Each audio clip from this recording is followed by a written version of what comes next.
সময়ের সাথে সাথে মানুষ 5টি বিষয় উপলব্ধি করতে পারে।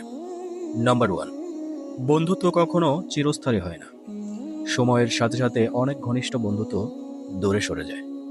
নাম্বার 2, নিজের সম্পর্কের সাথে সবচেয়ে গুরুত্বপূর্ণ সম্পর্ক আত্মসম্মান ও মানসিক শান্তি, যা বিশ্বের যে কোনো সম্পর্কের চেয়ে দামি।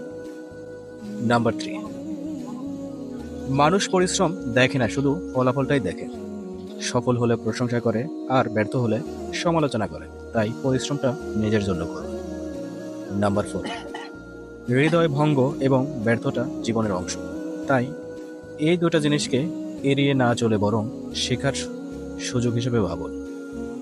নাম্বার 5, পৃথিবীর সবচেয়ে শান্তির জায়গা হলো নিজের বাড়ি। আপনি বিশ্বের যে কোনো প্রান্তে যান না কেন, নিজের বাড়িতে ফিরে এসে যে শান্তি পাবেন তা আর অন্য কোথাও পাবেন না। যে 5টি বিষয়ে বললাম তা আপনাদের সঙ্গে মেলে গেলে অবশ্যই